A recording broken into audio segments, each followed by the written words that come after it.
Bear Mode, a podcast review of The Bear, is a Boink Studios production. And now, on with the show. Hey, what's up, kids? Welcome back to Bear Mode, a podcast review of The Bear. Tom Clark back here with you as always, joined by Big Tasty, Joe Higgins, and Jay Luft. Joe may have got us laughing a little bit before we hit the record button here today. So if I forget anything, I blame Joe, and all of you should too. So, kids, this is the season 3 preview, and if you're expecting us to remember it, we don't, because we're not skipping ahead. So you know what I mean? Like, we're just going to discuss, as Tasty said off mic and off camera, vibes. We're going to touch on episode titles, a little bit of that, and we're going to flash back maybe a little to season 1 and 2. But we wanted to knock out this preview to kind of give you a heads up of what's coming. So if you're watching in real time, you get a little bit of a tease. If you have already watched the entire series, but you're watching it back because of the show, then we're just going to lightly touch on some topics here and there. Tasty, let's start with you as we're coming into season 3 after our own season 2 hiatus, after we wrapped up that season. What's your thoughts coming into season 3? What do you remember, if anything? And overall, how you feeling going into this one? Yeah, so this is another sort of shift in sort of the focus of the entire show, isn't it? Like, season 1's about like sort of the sort of the processing of grief through the lens of trying to learn how to let go of a business, and learn how to let go, and the business being an analogy for grief, and sort of learning when to like sort of let go of something that's tying you to the past. Season 2 is about building a restaurant, and season 3 is about what a lot of people forget about when they're building a restaurant, is that at some point you actually have to run the damn thing. Yeah, good point. Good point. Joe, what do you think about this one? I remember season 3 being a lot slower. I think now that now that they've opened up and everything, I think it slows down and we get more of a focus on the sort of tertiary characters. I know we get a big Tina thing happening. But I remember season 3, I remember watching season 3 and going, this felt overly long.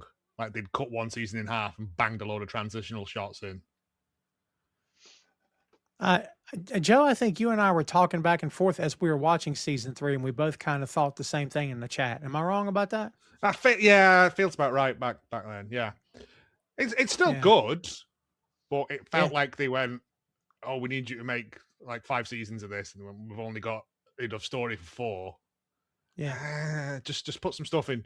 Just have Carmy walk about moodily while some acoustic guitar plays in the background, looking at stuff. All right, yeah, that'll eat up 20 minutes. Yeah. Wake Trent Reznor up and get him to do another 20 minutes of incidental music. If we could put it in slow motion, we considered putting it in slow motion, to quote Dark Place. So, Jay, we were warning you from the start about season 1. Then we warned you about season 2. The good news for you is I don't got much to warn you about because I'm kind of fuzzy on a lot of it. To Joe's point, it kind of, I won't say it drags for me, but it does sit there occasionally, but we'll have to get back into it. And I think I asked you this on the season 2 rundown as well about your expectations for season 3. Has anything changed for you? Do you have any sort of other ideas of what you'd like to see coming into this? I'm not too sure really. Like, obviously I want to see how they can, as Ben said, it's like it's going from opening the place to now you've got to actually run it, and I'd like to see that. I feel like it's, well, if they manage to like drag it on for 3 seasons after the fact, I imagine that there's probably going to be a few bumps in the road. But yeah, I'm excited to see where it goes. The way we've kind of timed this is by the time we finish season 3, we'll probably be getting season 5 done by the time it's out, I think. Yeah, season 5's coming in June, I think. June. Right? It's in a couple of weeks. I'm talking at my ass. I thought it was out once a week, but it's not. It's all dropping the same time, isn't it? Yeah, that's true. Yes. Yeah. Yeah. Never mind. Well, yeah. At least we'll have it done by the end of the summer, hopefully. So yeah, I might have actually seen the whole thing by the time someone's listening to this. Yeah, I still have not watched season 4. I'm saving it. I want to watch it in real time when we get there. So I'm woefully behind as we speak. So, Jay, I know you're watching. Joe, you finished it. Tasty, have you finished everything? Are you up to date completely? Nope, I've done season 3, and that's when I stopped because I knew that's when I knew we were doing the show. So I thought it'd be an interesting sort of transition to see what happens when I get to the cutoff point where I no longer know what's coming. So all of us except for Joe were going in blind. Hello. Wow, that's big. Yeah, I just didn't want to know anything ahead of time, man. I kind of felt like I just wanted to do it in real time and see how it plays out, and do like the Jay Luft experience here on the podcast. So, yeah, season 2 was season 1. I think we said was a roller coaster, but like season 2 was, much more grounded to a certain degree. We did get that Fishes episode in Oy Vey, right? But we did come out of that season, I think, on a pretty good even keel. And we got, of course, season 2 is like the evolution of, and sort of the coming of age of Richie, so to speak, and him grasping who he is in this new world of the beef, of the bear, instead of the beef. So, yeah, there's a lot of surprises, kids, coming, and we haven't wanted to ruin anything for Jay. For the stuff that we do remember, we didn't want to ruin it for Jay. So, yeah, we'll see how all that plays out. But so as we're going into season 3, and we know we got 2 more to go here, Joe, you said that you're completely caught up. If let me think, how do I say this? If season 3 had ended where it was, and I guess what I'm asking you is there anything in season 4, not to jump too far ahead, that sort of justifies keeping the show going, or no? What do you think? So that's the kind of season 3 and 4 could be one tremendous season. Yeah. But it felt like they went, well, we need 5. So, fill it out. Season 4 has stuff in it that furthers things along, but it's just a lot of stuff. Like the first 2 seasons, stuff's going off constantly. It's just bam, bam, bam, and then there's this problem and that problem, and Richie's over there, and this is happening. Season 3 feels a lot more open. It feels like you've got a lot more breathing room, but there's still the same chaos, and it just feels like it's watered down slightly. It's not reduced because that's making it more concentrated, diluted. There you go. I got it. It's been reduced like a good demi-glaze. Yes. No. It's been watered down. No, the opposite of that. Like terrible gravy. Someone's put too much water in the bisto, is what you're saying. Yes, and you can't put more in afterwards because it just goes all. Yeah, it's season 3 and 4 are great. Don't get me wrong, but there's a lot of filler for me. Whereas in these first 2 seasons, it's all meat on the bone. Now, I'll play a bit. I mean, I do agree with you, Joe, but I want to play a bit of devil's advocate here. I mean, I don't want this to be like my steak too juicy. But do you feel like maybe season 1 and 2 was a bit breakneck? It was a little bit unsustainable over the run of an entire show. Like we needed to slow it down a little bit. We needed to sort of, because as you said, Tom, like this season, again, without spoiling it for Jay, we do get to spend a bit more time with some characters that we don't get to spend a lot of time with previously, because everything's got to service the sort of the urgency of the narrative. Because there's that sort of Damocles always hanging over them, isn't there? Like there's always that time pressure, there's always that crunch, and so it's not necessarily gone, as we'll find out, but by relaxing it a little bit, it lets us breathe a bit with some of these characters that we don't otherwise. I mean, we were okay apart from Marcus, who we got to spend a week tittering around Copenhagen with. We don't really get to spend a lot of time with our side characters, whereas here we get to see a bit more about their backstories. We get to see a bit more about what makes them tick. We introduce a load of new characters, which we've never really had time to do so, which I think are some of the, if not necessarily the strongest characters, but some of the most memorable, maybe some of the funniest. I think this is the closest out of the 3 seasons that this show feels to being a proper comedy. Yeah. Yeah. Again, it's just such a tonal shift for me. It's like when the Arctic Monkeys did that weird album that everyone didn't like. Sometimes the lead singer gets really into lounge music, and you've just got to go with it. We won't give it away to Jay, but when she has the baby, it's spoiler. Joe, Jane I think has that a baby. Yeah. Sorry, everybody. I was expecting that to come. To be fair, in in fairness, I thought that was going to be happening in like the finale. Because Well, you'll not know, will you?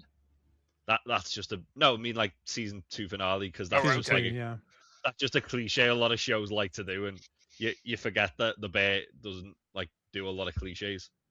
See, Joe, I don't know if I'm just immune to like dragged out series because I watched the final series of How I Met Your Mother, which was the exercise in how to drag Oh my something out for too God. long. Oh God. No, I think it's just because, like I said, those first 2 seasons are so compact. Sometimes though, the thing is, the problems are still there. The problems haven't gone away. If things were running smoothly, I could understand why they would open it up more. But the problems sometimes are still though, there. those first 2 seasons, I love them, and I think they're 2 of the greatest seasons in modern television history. But I think sometimes they feel a bit like eating an OXO cube instead of having a delicious long glass of Bovril. That's such a weird reference. I don't get any of that because I don't, so. I'm trying to phrase it in a way that'll appeal to Joe. I'm trying to phrase it through the through the medium of liquid beef, in which I know Joe would appreciate. Liquid beef. The key to Joe's heart is always gravy. Let's be honest. I'm Northern. What can I say? I mean, do you think that a lot of it is down to the fact that obviously a lot of these actors got like bigger pretty much like overnight? I think absolutely. I think so. One thing we do see going forward is we see less ensemble episodes. We see less of sort of all the cast together, and I think that's definitely a side effect of everyone getting quite famous. Yeah, because like Emma Moss-Baccarat was doing Final Fantasy, Fantastic Four around this time. Don't threaten me with a good time, Joe. Oh, imagine him being a Final Fantasy game. Yeah, he was doing Fantastic Four around this time. Iron Claw was doing his Springsteen similar time, and the Springsteen thing, and the Mandalorian and Grogu. So he was a busy lad. Iron Claw was on last night on regular telly. Was it? Yeah, how about that? It's on BBC Two last night. Text my brother saying, "Do you want to watch a wrestling film that'll make you go, Christ?" He was like, "Why? What happens?" I was like, "It's just bad, top to bottom, mate. Yeah. It's not even all of it." Yeah, and they leave. It's not even all of it. Yeah. No. Yeah. Well, I told you when I was in the cinema, the guy next to me just leaned over at one point and went, "Jesus, what fucking now?" Because I was like, "Wow, yeah, that's a tough watch, man." It's a tough. It's a good film, but it's not a fun. It's not Babe. But yeah. But I think that might be why as well. It might have been a scheduling thing, and they had to do it for that as well. I said I don't hate them. It's just so tonally different. And is Christopher Storer doing anything besides The Bear? Does anybody know? Because I don't think that he is. Am I wrong? No. Because that could be part of an answer, but I haven't heard of anything like from the creator of The Bear, that kind of thing. Because usually if there's another show, you'll get that sort of statement from the jump. No, but, so he produced a horror film called Y2K in 2024. Oh. Interesting. Based on the poster of that, Joe, it looks like something you'd be right into. Yep. It's going on my list. So one thing that is weird that's on his IMDb is Untitled Chef Project. So and it's not Gary. So I can only assume there's going to be some kind of a spin-off to The Bear there. We don't know about you. Sid, maybe? Let it. Nothing good comes from spin-offs. Have we learned nothing from when they say chef, MASH Goes Home? Favreau or what MASH Goes Home. I don't know. He is working on quite a lot of films though, like, but they're all like in sort of pre-production. So yeah, other than that, it's just The Bear and comedy specials. I mean, there's go back. I think spinoffs worked quite a bit in the 70s, right? Because you had like On the Family that spawned Maude and spawned the Jeffersons and spawned something else. Yeah, I think. Like, there's exceptions. I mean, we're saying it's a spin-off. For all we know, it could just be like, it could be similar to like the way Beef, for example, is a story set in a world, but it's like two standalone stories. It could it could just be it's like in the same vein as the bear, but it's not the bear. But why would you do it twice? Well, again, we're We'll find out soon. Yeah. It's the next thing on his list of things that's due out by the looks of it. Wow. Well, there are 10 episodes in season 3, kids. And just to give you a little bit of a preview, because that's what we're doing. It picks up right where season 2 leaves off. So if you remember the chaos that last episode, what happens to Carmy, then buddy, you're in for another treat because here we go right back to it. But episode 1 is called Tomorrow. Number 2 is called Next. This is all keeping in line with the show of using one-word titles. Just one thing I will say, spoiler, it doesn't pick up exactly where season 2 left off because Carmy is out of the fridge. Well, for sure. That's good. Wouldn't that be great if like he's still in there? wrapped in meat. I mean, Wrapped in meat. part of me wants to see like the fridge door getting like ripped off and like Carmy just coming out like a bear. If I remember, I think it starts like the next day, so it is like. Yes. I think it's the next day. Yeah. Tomorrow, because it's called Tomorrow. So there you go. Yeah. So interestingly, I've just opened up this Untitled Chef project on IMDb, and the working title is The Bear. Oh. Right. But it looks like it's a film. So who knows? I'm sure we'll find out more about that in a couple of weeks. Just to give you an idea of how this season's been viewed, according to Wikipedia, the season 3 premiere has been ranked as both the best and worst installment of the entire series. Wow. By various people. I love a good episode like that. I wouldn't say that. I mean, there's worse episodes. I remember especially. I love a divisive episode. I remember watching this one and I remember loving it. I remember thinking it was such a good artistic decision. I remember thinking it was a really brave choice to present it. And you'll understand next week, Jay, when we talk about it. It was a really brave decision to present it the way they did, I think. Okay. I mean, the use of finger puppets for the entire show. I was going to say it's a musical episode. Is it like an episode of Buffy? Yeah, that's the only good musical episode of anything. And other really shows have is. tried to do it. It really is. It was going to be Jay, but they couldn't find a sex pest to come in and direct it, so you know. That's a shame. Yeah. That would have really tied it together. No, was it the show, My Crazy Ex-Girlfriend that had like musical numbers in each one? Yeah. And it was written by the guy from Fountains of Wayne. Why died of COVID. That was pretty fun because at least some of the songs in that one were kind of good. Yeah. He was only yeah.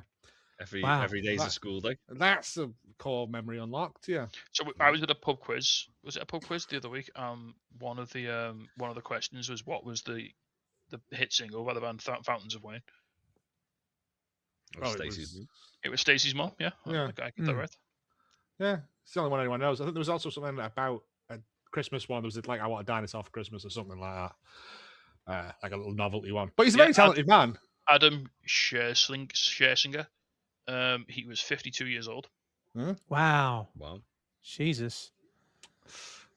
Anyway, he died from complications from COVID-19 in Poughkeepsie, New York, having been on a ventilator for over a week before his death. Yep. Yeah, we kicked off season 3, or will kick off season 3, with Tomorrow, followed by Next, followed by Doors, Violet, Children, Napkins, Legacy, Ice Chips. Nah, that's the one. That's the one. Apologies, and Forever. And those are your episodes for season 3. So, does feel like you were trying to activate a Manchurian candidate a bit there. I was thinking of Winter Soldier. You know what I mean? Like it feels like the test that Ryan Gosling has to take in Blade Runner to prove that he's knockoff feelings after he does a mission. So a little bit of trivia for you. So the episode Napkins, episode number 6. This is the directorial debut of Ayo Edebiri. Really? Yeah. So it's pretty cool that she gets to flex her director muscles in the series as well, which is great. Yeah, it's she becomes, I think, the first cast member to direct an episode of the show. Yeah, so that's pretty cool. Oh, really? I didn't know.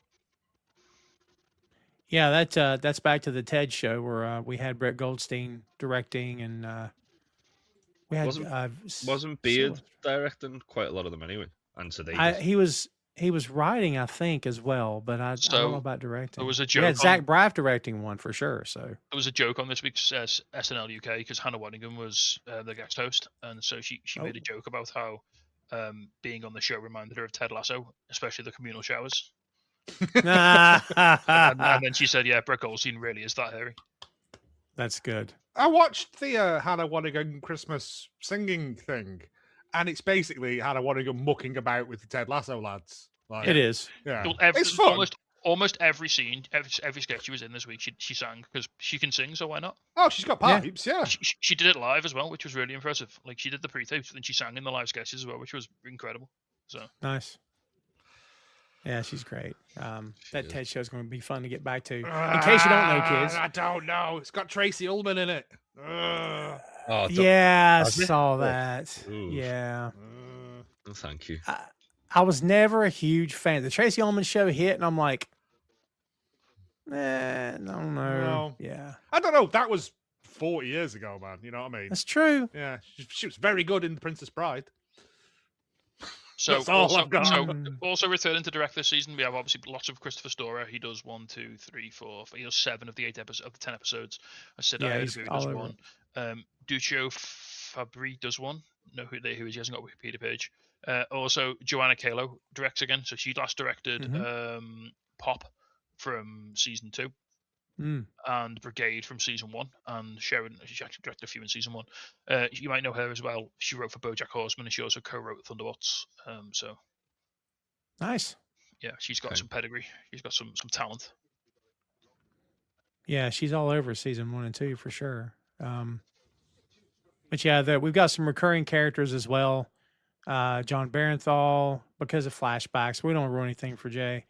The regular cast, of course. A couple people we can't mention. No. Yeah, because that will ruin some stuff. Well, not ruin, but get Jay to go, what? What? Are you saying there's going to be a Ted Lasso crossover? Nah, wouldn't that be great? Is it just Coach Beard coming in for a meal one day? Just high as hell. just on shrooms. No. One thing I Well, will you say- know, we One thing I we will had say, that whole not- episode of Ted where they're in Chicago, or talking about Chicago. Remember in that where's the restaurant he went to eat at where they're trying to It's speak in- American? It's in Holland, isn't it? The Amsterdam episode. Amsterdam, yeah. Yeah. He's talking about the Bulls. Yes. Yeah, one thing I will say, not really a spoiler. Jamie Lee Curtis does show up again this season. And she knocks Yeah. out the park once again, because that's what she does now. Yeah, that doesn't surprise me. I think I gave that away when she appeared in the thing. I was like, she shows up, does one, 2 episode, and then goes home. That's all you need.